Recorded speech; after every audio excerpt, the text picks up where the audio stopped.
let's turn our attention to another Canadian team that didn't make the playoffs, and they have yet to hold an end of season media availability unless we missed Yeah. it. Did any of us miss it? Because I don't think Toronto FC has held any end of season availability, but there was a press release that was put out that 19 players are under contract for next year, and then they exercise contract on 2 others. So they do have 21 players, and then there's a slew of players who are not returning, one of them being Victor Vasquez, which then prompted the veteran who was a champion with this team in 2017, to announce his retirement. What's the biggest storyline for you, Wheels, when you look at Toronto FC's roster as it stands? Ooh. the amount of heavy lifting and work that is required. I believe there were 9 attacking players in that group, and some of the most prominent names are ones that you probably want to put somewhere else. A midfield that's far too thin, nowhere good enough, and a back line where there's more questions than answers. I mean, like the amount of work that needs to be done, it's absolutely crazy. And beyond that, you look at the group of players that are being kept, and you look at them, the players, their talent, what they bring on the field, and then you take a look at what their contractual obligations state. How many of those players would, in an ideal world, you actually want to keep in your team? Who are you getting value from?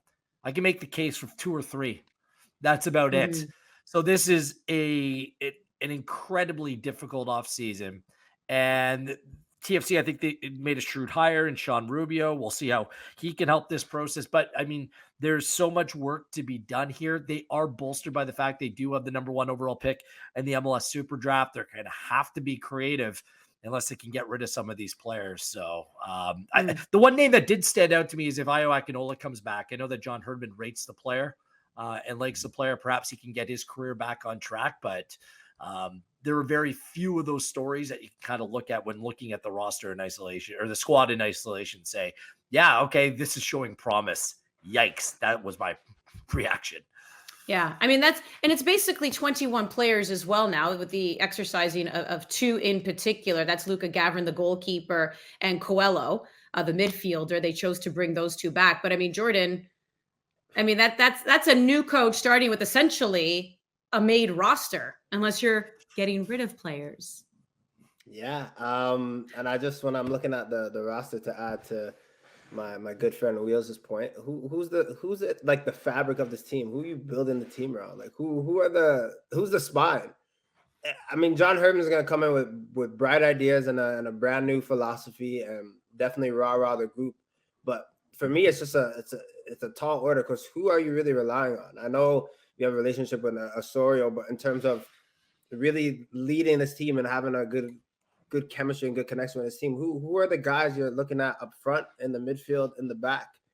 Like I have huge question marks. I really don't know if you're going to this team, like where you would start. Obviously you want to start in the back, but in terms of the players that are coming back, this is not a ready-made team.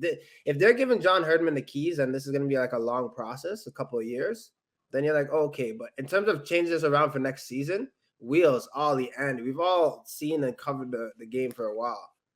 It doesn't, you don't just snap your fingers and all of a sudden you start winning.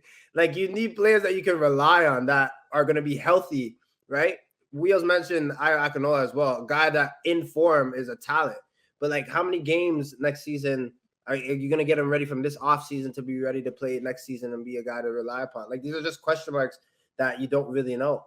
So I think if you're a coach coming into this situation, there's some heavy lifting that you have to do. I think you have to move some people around. How that works, again, that's why I'm sitting here, and I don't really know the answers to those questions. But that turnaround with that team, I don't know if this is a TFC team right there, the players that you have, that you could really build on. And you're looking at the 2 Italians as well. They're not going to win you a season. They might have a moment and win you a game, but they're not winning you a season. You're going to have to rely on the other players to kind of just keep you afloat.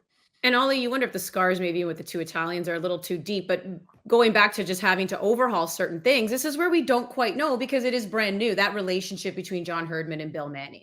And are they on the same page? Because you could say overhaul, you could say move this guy, get rid of this guy, but are they agreeing on the type of player that should be coming in? Yeah, there's that, and there's the willingness to eat salary in some cases to get rid of guys. 21 under contracts from a last place team is a lot to bring back. It could be 22 if Mabika resigns. He's still in discussions as well. There's plenty of candidates on that roster to get rid of. I can go through a few of them. Rosted and Petretta, underwhelming signings, I think, this season. Maybe there's something there that you can salvage if you're John Herdman, but I wouldn't be surprised if they're kind of open to offers on those two. You have like the likes of Luke Singh, Ayo Akinola, Jordan Perruzza, who have been out on loan. What's their future with the club? Players like Latif Blessing and Shane O'Neill, kind of peripheral, I felt, for most of the season or after Blessing joins. Insigne and Bernadeschi, obviously, and then the one which is like just absolutely baffling to me how they ever decided to give him a multi-year deal is Adama Diomande, who has basically been absent for most of the season, but is coming back for another year. So there's candidates there, but it's one about how do you offload some of those contracts, which are not great contracts, and can you find homes for them?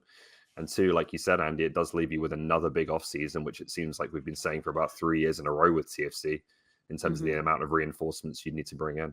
Just really quickly, Andy, also like just the transition from the academy, the second team to the first team, it's been ineffective. And that team really struggled in MLS2 or MLS Next last season, one of the worst teams. So if you want to look like internally and lean on that, like who are those players going to? There are some good players coming through the academy, but who's ready, who can help? I'm not quite sure what that answer is.